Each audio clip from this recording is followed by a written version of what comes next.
Hi, in this video, I want to talk about sensors.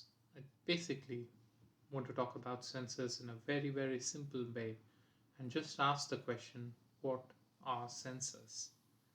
Um, and the answer to look at sensors, let's look at a broader category of devices, things that are called transducers. So, transducers are devices that convert one form of energy to another form of energy. Okay, so for example, take a thermometer, a mercury column thermometer, the ones that you put in your mouth to measure temperatures. I hope you've seen those, and they are not entirely disappeared with the advent of these the infrared thermometers that you just put in the air and measure your temperature. So anyway, taking a look at these uh, mercury column thermometers, what do? They convert energy, thermal energy, into potential energy of the mercury column, right? And I'm sure you can think of many other transducers. Uh, a fan, for example, converts electrical energy into mechanical energy, which is basically the rotation of a plate. Or if you want to go a little further, you could say it converts electrical energy into pressure of air or airflow or something of that kind. So, transducers are devices that convert one form of energy to another form of energy. Now, sensors are a subset of transducers.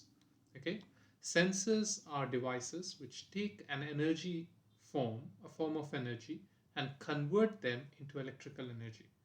So sensors are transducers whose output is electrical energy. Can you think of some examples? I'm sure you can.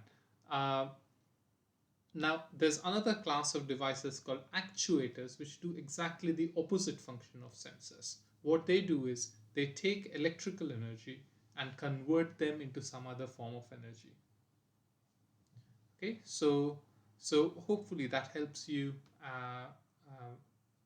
to define sensors. Sensors are devices that convert any form of energy into electrical energy. Now, of course, when we are looking at sensors, we would have to ask the question, is it a good sensor?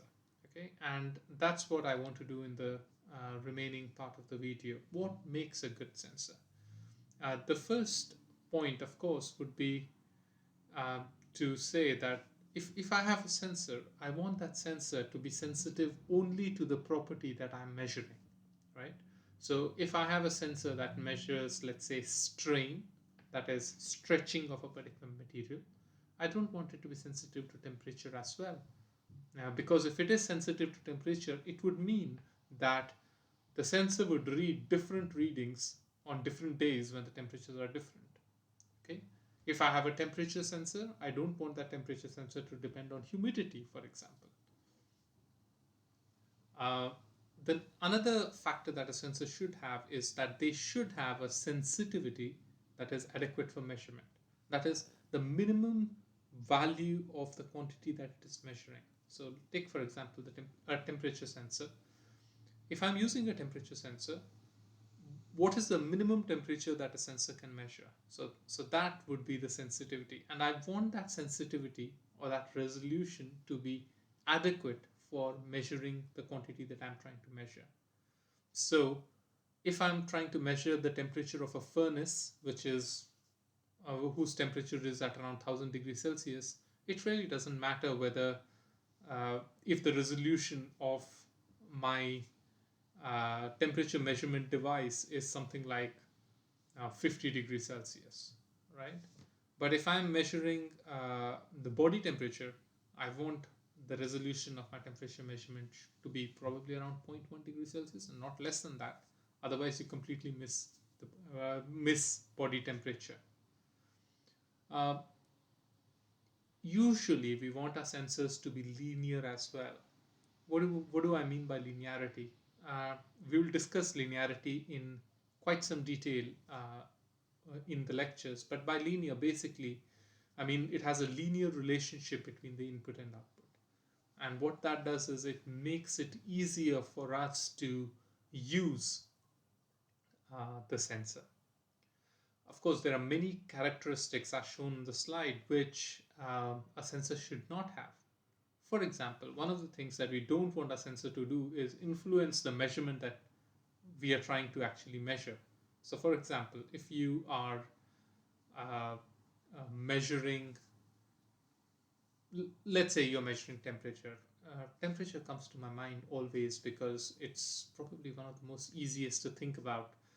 So let's say you're measuring temperature and you touch your thermometer to a particular thing whose temperature that you want to measure. Now, if that contact with the thermometer actually changes the temperature of the object, then you have influenced the measurement, you have influenced the temperature, and we don't want to do that, right? So, we don't want that. Another thing that we don't want is we don't want a sensor to have a lot of error, random errors. Now, all electronic devices, all electrical measurements will have some kind of noise associated with it, but we don't want it to be very large, right? And that's why the second point that I've said is that it should not have an output that deviates randomly over time. We don't want our sensors to consume too much power. We don't want them to cost a lot. We don't want them to be huge. We don't want them to be toxic. Hope that helps you think about sensors and what we are seeking for. And in the coming lectures, we're going to look at sensors in a little bit more detail and try to figure out uh, how we can actually characterize sensors and think about sensors in a more systematic way.